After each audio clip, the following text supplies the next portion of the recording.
Good afternoon, everyone, and welcome to the first Major Mondays webinar of the year, Carve-Out Ins and Outs, How to Ensure Maximum Subrogation Recovery in New York MVA Cases. Happy New Year, everybody. There I am. Hello, good to see you. As usual, this is a live question and answer session, so feel free to post your questions and we'll get to them at the end. I will note in advance, this is one of the more complex and difficult and confusing topics, so roll up your sleeves and prepare to get dirty on this one.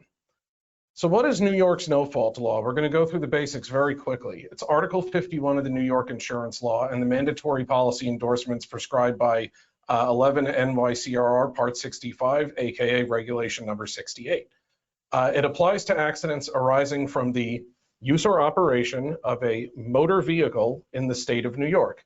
Why am I doing little quotation marks for each of those? Because believe it or not, they all have a definition. It provides for first-party benefits and coverage for basic economic loss, also something that is defined, and it bars suits between quote-unquote covered persons. And because there are quote marks there, you guessed it, that's another term that's defined. So let's talk about the overlap with workers' comp claims, because that's why we're here today. So Section 29(1)A and Section 29(2)A, they provide that there's no subrogation or reimbursement rights for the first $50,000 paid in lieu of first-party benefits. And the effect there is a $50,000 carve out to our Section 29 lien. I get asked all the time, why is this a thing? And if you think about the policy rationale behind it, it actually makes a decent amount of sense. So there's this case, Matter of Granger versus Erdo, which has this language, the harsh unintended result of the claimant becoming a self-insurer for the first $50K only in work-related MVA cases. So what was happening is the carrier was paying amounts in lieu of first-party benefits. The claimant was having a third-party action, they were settling it, and then the carrier was saying, hey, claimant, reimburse me for the first $50K. So the claimant, that money otherwise would have been going to them, and instead it's going back to the workers' comp carrier. And so there was this weird sort of situation where people who were involved in work-related motor vehicle accidents were falling through the cracks. They were the only people in the state of New York, despite the mandatory no-fault coverage, that were self-insurers for the first $50K. Because they had to pay back the carrier that paid the first $50,000. So Section 29(1)A and 2A were literally enacted for that purpose. 1A says no lien, 2A says no subrogation for the first $50K. So we're going to go into some exceptions, which is, this is where it starts to get a little difficult.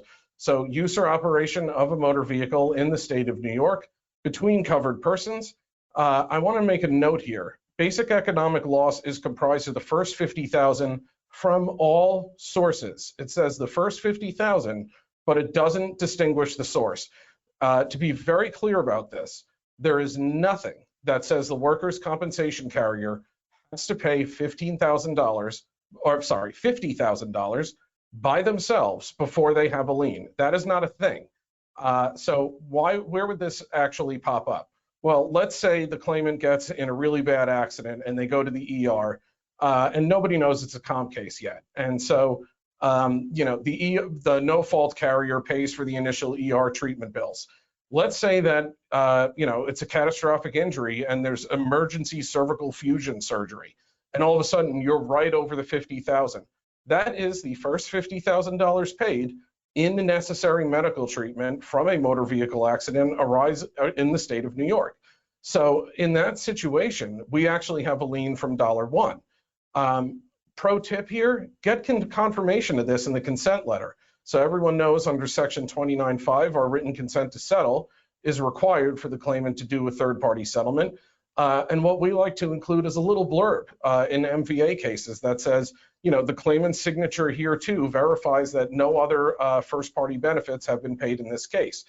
If we find out that a PIP carrier is on the hook, and you might be able to find that out from an ISO report or just ask the third-party attorney, we want to get a payment ledger and figure out exactly what they paid, because that determines when the $50K threshold is reached. So a pro tip there, just make sure to include that little blurb in your consent letter. In lieu of first-party benefits, that's indemnity up to $2K per month for not more than 3 years following the date of loss. That's for the indemnity component. What is a motor vehicle? So this sounds silly, but there's actually a definition to it. Insurance Law 5102F, 5102 has all the definitions. It includes fire and police vehicles, excludes motorcycles, that's going to be relevant in a moment, and it points to VTL 311. Well, VTL 311 points to VTL 125, so we're going down a lovely rabbit hole here. But it includes tractor trailers and excludes agricultural equipment, snow plowing other than for hire, and caterpillar crawler type equipment being operated on a contract site. VTL 125, every vehicle operated or driven upon a public highway, which is propelled by any power other than muscular power with exceptions. Practical examples here, being hit by a backhoe on a construction site does not arise from the use or operation of a motor vehicle. Why? Caterpillar and crawler type equipment is excluded, nor is it a vehicle that is operated or driven upon a public highway. Luggage vehicles on the tarmac at the airport. Well, the tarmac at the airport is not a public highway. And actually that's in New York and New Jersey, that's going to be owned by the Port Authority.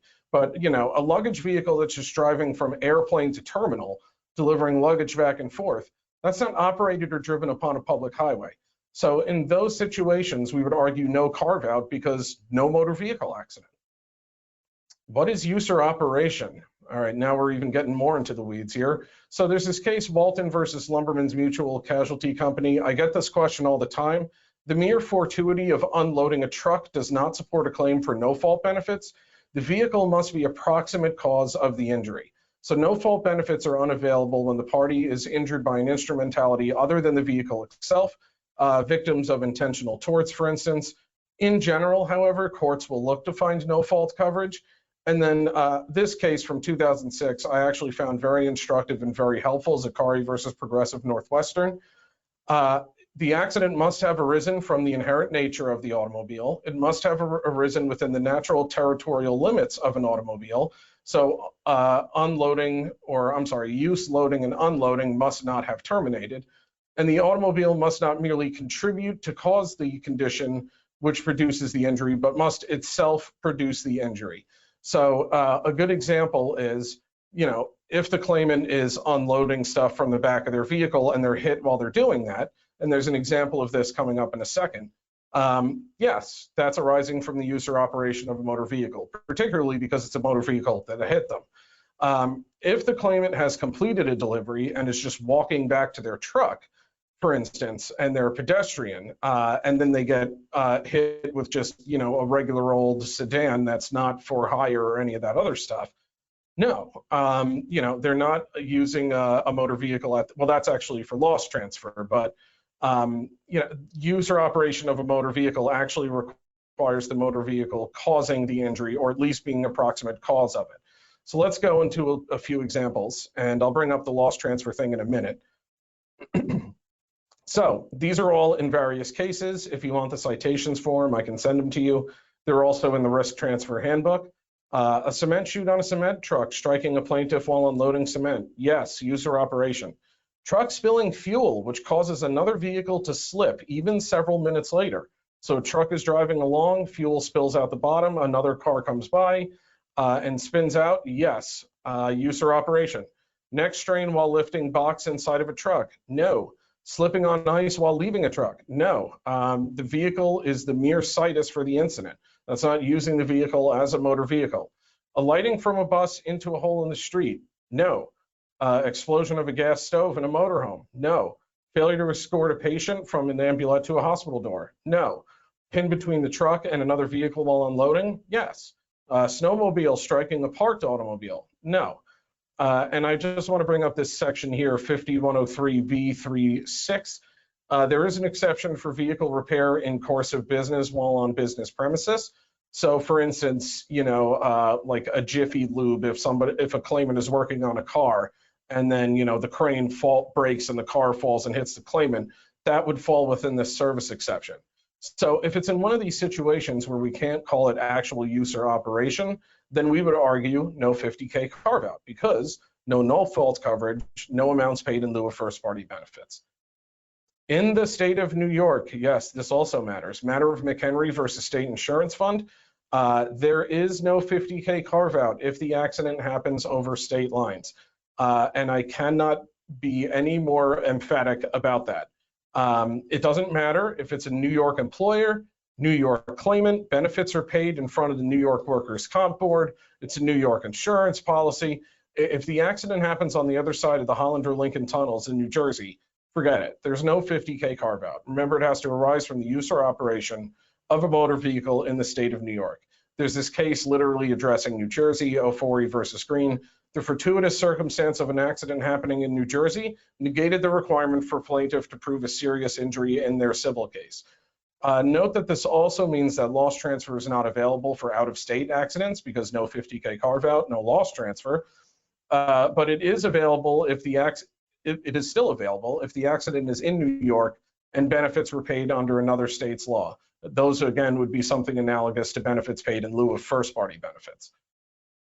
Between covered persons. Stedman versus City of New York is the instructive case on this topic.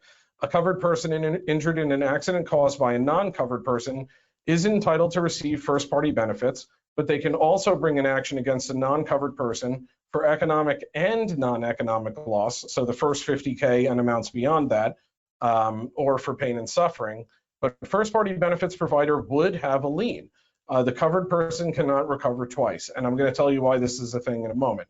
So in that case, the carrier had a Section 29 lien on the recovery only from the non-covered defendants. Remember, it's between covered persons where this no-fault coverage applies. And let's go back to this concept of amounts paid in lieu of first-party benefits. So always ask yourself, would another carrier be on the hook to pay this if I didn't pay it? So remember, the carve-out applies to amounts paid in lieu of first-party benefits. Insurance Law 5104B specifically permits a no-fault lien in suits against non-covered persons. Well, if the no-fault carriers get it, why shouldn't we, paying in lieu of first-party benefits? The definition of a covered person in Insurance Law 5102, injured through the use or operation of a motor vehicle, which has in effect the financial security required, et cetera, et cetera.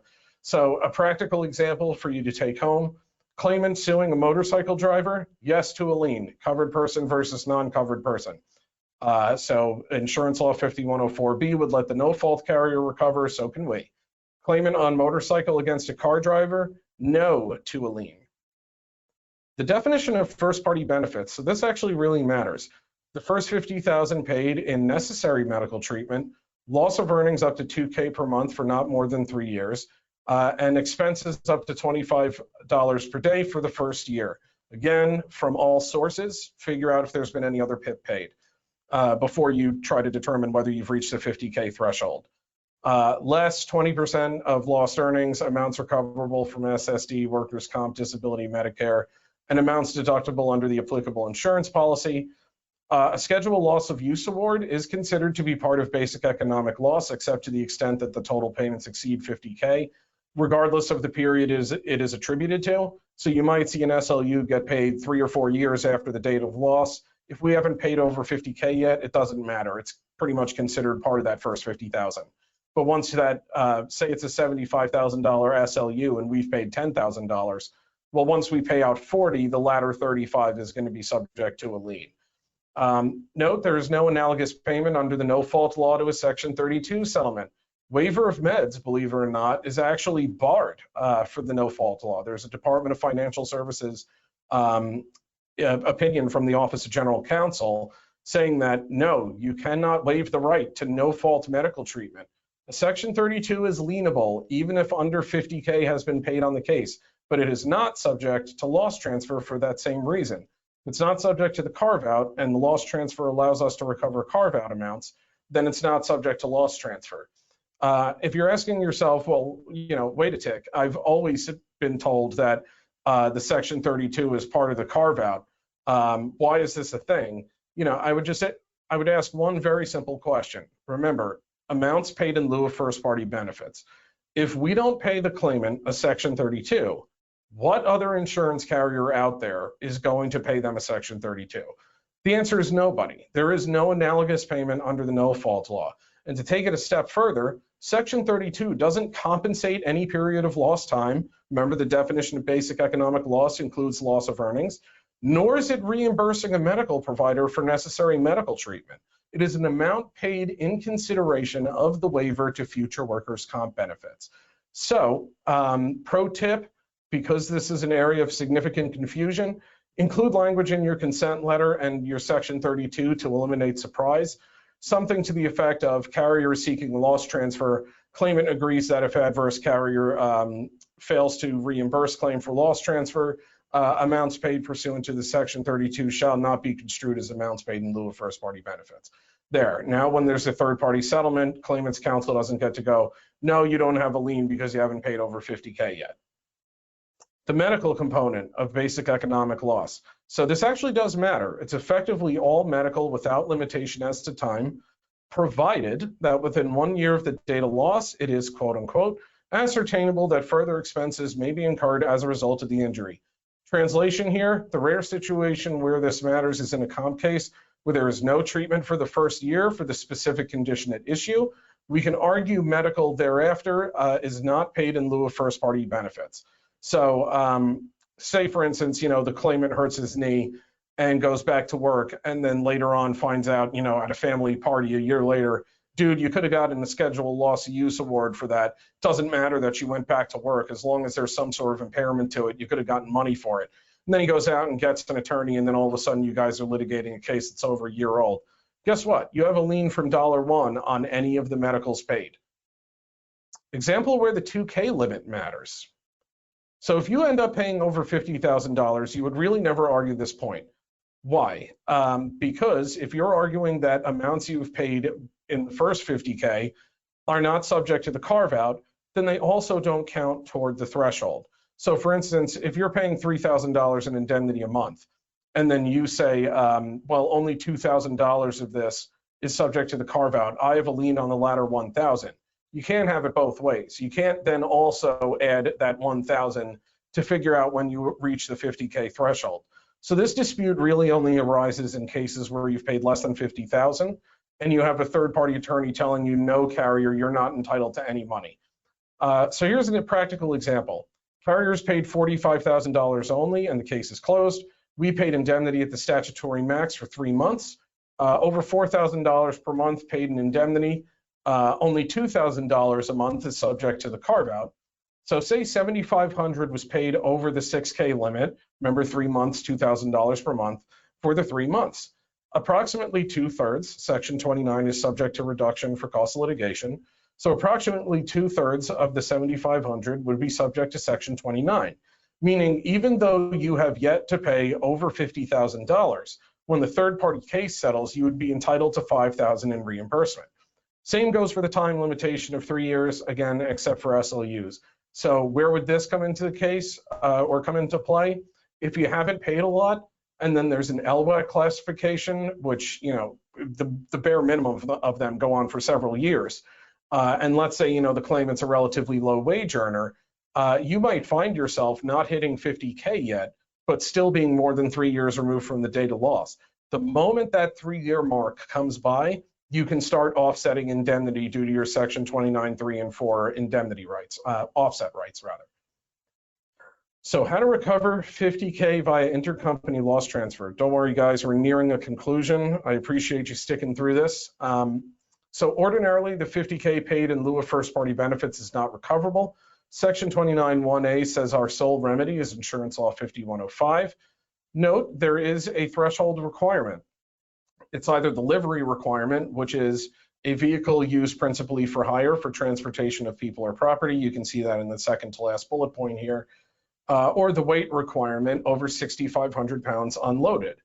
Note that applies to any vehicle in the accident. So I'm going to give you a perfect example. Say there is a FedEx truck in the right lane and we have our car driving and then somebody blows a red light and T-bones our car and pushes it into the FedEx truck. Well, the loss transfer claim is going to be against the at-fault carrier, the guy that T-boned us. We still get to make the loss transfer claim because the FedEx truck also got whacked in the same accident. So if any vehicle in the accident qualifies under the weight or livery requirement, that gets you in the door for loss transfer. What loss transfer does is it shifts responsibility to the other carrier, the at-fault carrier, as we just discussed, no fault coverage, not their BI policy. So I really have to emphasize this as well. Insurance Law 5105C says that the amount recoverable via loss transfer shall not be diminished by any BI policy limits. Why does this matter? Because these third-party carriers, the at-fault carriers, will sometimes pay out the full policy limit, maybe $100,000, in the third-party settlement. And then you'll hit them with a loss transfer demand, and they'll go, no, I've paid $100,000 under the policy. I'm not liable to pay any more money. The answer to that is, yes, you are. I'm not making a claim against your BI policy. I am moving my $50K that I paid in lieu of first-party benefits over to your mandatory prescribed policy endorsement of $50K by virtue of the fact that you wrote an insurance policy for automobile coverage in New York. That's why it's called loss transfer, moving the amounts we paid in lieu of first-party benefits up to $50K over to somebody else's no-fault coverage, not their BI policy. So the loss transfer interplay with Section 29. The carve-out still applies. I have to emphasize this as well. It is a separate right of recovery against the third-party carrier. Loss transfer applying does not grant us a Section 29 lien. Do not confuse that, because you will lose on that argument every time. If you try and go in front of a court and say, hey, there's a vehicle in this accident that meets the weight requirement, so I have a lien from $1 on this third-party settlement. No, you don't. The carve-out still applies. All loss transfer does is give you an access to the arbitration forums to make the arbitration claim to get reimbursed the first $50K. The first source of recovery, $50,000 less offsets directly from the third-party carrier. The second source of recovery, again, we're talking in the context of interplay with Section 29. The second source of recovery would be a Section 29 lien on the claimant's settlement. So an example of harmonizing the two of these, say you've paid $100K on the case, you'd get $50K back via loss transfer, and then due to the cost of litigation reduction under the Kelly case, you get approximately 2/3 of $50K back via lien recovery, again, assuming the third-party settlement is adequate to compensate your lien. Why is loss transfer better than a lien in a clear loss transfer case with clear liability? Because, number one, you don't have to wait. There's no requirement to wait a year from the date of loss before you serve a 29-2 subrogation notice. You don't have to wait for the claimant to settle their third-party action. You don't need the claimant's participation. It's literally, as you pay the benefits, go ahead and serve the demand. And it's dollar for dollar if the adverse carrier concedes 100% liability, or if the arbitrator awards 100% liability. Pro tip, yes to a Section 29 lien on recovery from the Motor Vehicle Accident Indemnification Corporation. No to loss transfer against the MVAIC. Why not? Well, they're not an insurer, so they're not subject to the mandatory insurance requirements. Yes to loss transfer against state or municipal entities. That's the state of New York, city of New York, etc. They're usually self-insured for no-fault benefits. There is no notice of claim requirement for the first 90 days like there would be for a civil case, nor is there any abbreviated SOL. It's still 3 years from the date of each payment. What you need for loss transfer. So if you take nothing else home, take home this slide. An accident that qualifies for no-fault coverage. We talked about that, right? Arising from the use or operation of a motor vehicle in the state of New York. An existing no-fault policy for the responsible party. Note, again, this is a mandatory policy endorsement in New York, and carriers are all mandatory signatories to intercompany arbitration. It's not an agreement they have to sign off on to arbitrate their disputes. You're a mandatory signatory if you write an insurance policy for auto coverage in the state of New York. You need proof of the qualifier, weight, or livery. You need negligence. Loss transfer is not strict liability. It doesn't mean once you have the qualifier, you get $50K back. All this is a negligence claim at arbitration. So it applies to the extent the other carrier would have been liable to pay damages in an action at law. If your insured is 50% at fault, you can expect to get back $25,000, not $50,000. And finally, proof of your damages. You can do this with EOBs, payment ledgers, cash checks, whatever, even your Shroy PYs showing that you're paying indemnity benefits, whatever you got that shows that you're paying this stuff out. Normally a payment ledger suffices. Sometimes the adverse carriers are a little more difficult. Once loss transfer applies, then what? This is just the procedure of it. You serve the intercompany reimbursement notification with proofs, payment ledger, police report, whatever else you got. Attempt good faith negotiations thereafter. You have to do both to get access to arbitration. They're prerequisites. The next step is an application to arbitration forums. Again, no fault carriers are mandatory signatories. The burden of proof in the first instance is on the party filing the application. So you must be able to prove no fault, the existence of a no fault policy, the qualifier, liability, and damages. And in recent months, I've been seeing the arbitrators enforce the qualifier issue where they never used to. It used to be something to the effect of, if the adverse carrier didn't really dispute it, then, well, who cares? They're not arguing it. I'm not going to, give you any guff over it. So sure, this case qualifies. Now they're looking for affirmative proof of the loss transfer qualifier, and they're basically treating it as a gateway to arbitration. So, when you're filing, I would specifically lay out in your contentions why this case qualifies for loss transfer, and then I'd submit proof of it. So for instance, we've started pulling data from the Taxi and Limousine Commission of active license plates. And then we submit the police report saying, look, this license plate begins with T and ends with C, and here's the same insured, and he's registered with the Taxi and Limo Commission. And you can see that license plate on the police report. You got to submit proofs now. Otherwise, you're just asking for a 0% award. The carrier can only seek loss transfer, not priority of payment disputes, and they can never be a respondent. So what this means is that you can't go after your insured's automobile carrier just to move responsibility for payment around. Again, this is a negligence claim at arbitration. It's against the at-fault party. If you're trying to shift it around to your insured's automobile coverage, you're creating a priority of payment dispute, which Section 29(1)A does not give us access to. By the same token, you can never be named a respondent to loss transfer. And I'm going to mention that briefly at the conclusion here. Things to watch out for in general for loss transfer claims.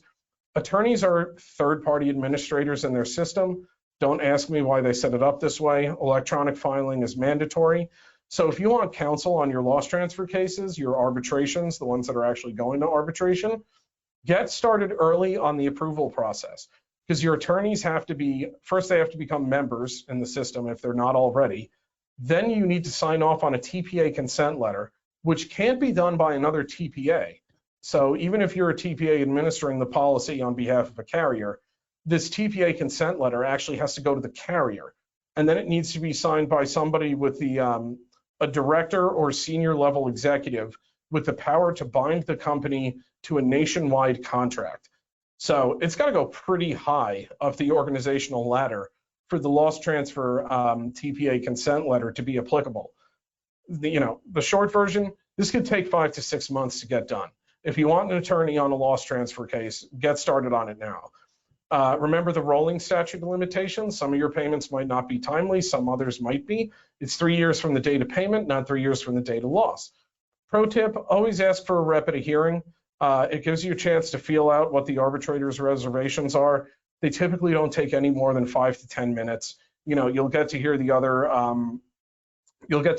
carrier make their arguments for why they're not liable. You'll get a chance to respond. It's just way more personal and way more subject to persuasion than just desk arbitration. A word on no-fault suits against the employer and carrier. I don't know if any of you guys have been seeing these. If you haven't, be prepared to see them. They are a thing now. There's a lot of them. What's happening is you're having, provider as assignee, AAO, claimant versus insurance carrier or self-insured employer or TPA. And they're suing in, Kings County Civil Court, Queens County Civil Court, these small claims courts for no-fault actions. So if you get one of these, if you're a workers' comp carrier and you get served with a civil suit in small claims court against you by a provider assignee, well, just remember the Insurance Law 5104 bars suits for basic economic loss. So number one, no, this isn't a thing that happens. Additionally, sections 11 and 29(6) of the workers' comp law bar suits against the carrier by the claimant. So if it's a provider filing as an assignee of the claimant, why would they have greater rights than the claimant? The claimant couldn't sustain this action if they had filed it. So it's barred by 29(6) and 11 under comp exclusivity, and the carrier cannot be a respondent to loss transfer. No-fault carriers are not part of the HIMP process. If you have a question on what that is, there's a couple webinars out there. I'm always happy to talk about it. It's how health insurers get reimbursed for amounts that comp carrier should have paid. So what is the right answer here? Is the no-fault carrier stuck if they pay comp or if they pay benefits that they realize later should have been the responsibility of the workers' comp carrier. If comp is primary to no fault, why are they stuck footing the bill? Well, believe it or not, the answer is not that easy to find. It's a really esoteric section of regulation number 68, and it doesn't even really specifically address the topic. It just kind of gives you guidelines. So 65.15Q31, if a comp claim is denied in whole or in part, so that includes if you deny an MG2, for instance, it doesn't just mean that, you raised all issues of controversy. It's like if you denied any comp benefits at all. The claimant has to execute a form NF9, and again, this is assuming the no-fault carrier pays, which they are obligated to do under the law if we deny comp in whole or in part. So the claimant executes a form NF9, which is basically their agreement to pursue the comp claim in earnest. They file that with the board. The no-fault carrier gets placed on notice, but they're not a party to the case, so they don't have appeal rights, and they get reimbursed out of an award to a claimant. So what happens is, we deny, no-fault benefits get paid in the interim. They have the claimant execute the NF9. The NF9 gets filed with the board. They get added as a party of interest. They get to sit in on the hearing, and basically we adjudicate those, whether the no-fault benefits were compensable. If they are, the no-fault carrier gets reimbursed. And remember, the board has exclusive jurisdiction over compensability of medical treatment, so that's yet another reason why these no-fault suits can't happen.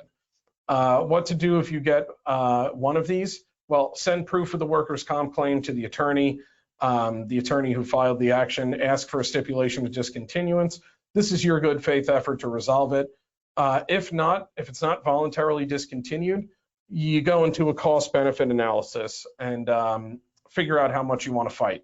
If it's a couple $100, if it's like $500, all right, maybe just give them $250 to go away if they'll take that. A word of caution on that though. A lot of these no-fault attorneys handle claims in bulk, and the more you do that, the more you incentivize bad behavior. So if it's a pretty significant bill and you're getting them all from the same attorney, I'd really consider putting your foot down and filing the motion to dismiss in lieu of an answer, or an MSJ if you've already answered, and then seeking an imposition of costs and sanctions and trying to get reimbursed for your litigation costs, again, because you made a good faith effort to resolve it before it even got here. At a certain point, you got to hit them on the nose with a newspaper, or you're just going to keep getting taken advantage of.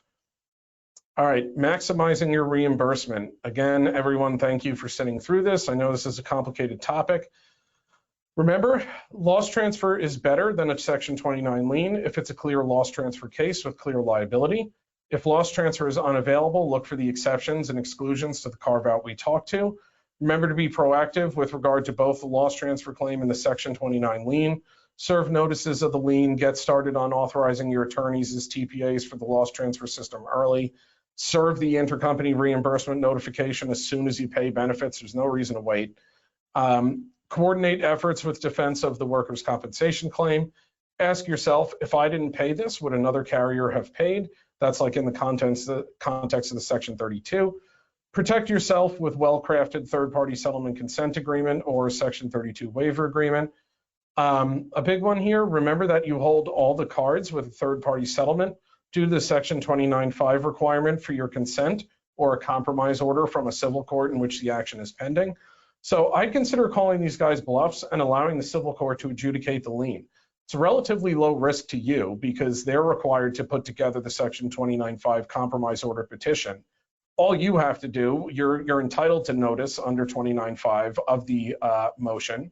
So you get served with the notice of motion. You just have to put together an affirmation or affidavit in opposition and then show up for oral argument if it's granted. Post-COVID, most things don't go to oral argument anymore. So the onus is on them. And then the best part is the court is without authority to do anything other than follow Section 29. So, if they say, oh, there's the made whole doctrine, or you guys are being unreasonable and this is bad faith, and I'm going to ask that the settlement proceeds be split 3 ways. No, that's not a thing. Our lien takes priority. We will get reimbursed first. The court will see it that way. They don't have any other choice. There is a whole line of cases saying this. So, all right, that was a marathon. I appreciate everyone sticking with me. I'm going to check to see if there are any questions. If we don't get to your questions now, always feel free to reach out to me. Any of you who have talked to me before, you know I could go over this stuff all day. I love talking about this kind of material, so, all right. Questions. Unless I'm doing this wrong on GoToWebinar, it doesn't look like we have any questions. So with that, I'm going to bring it to a close. Thank you so much for attending, guys, and I will see you next month.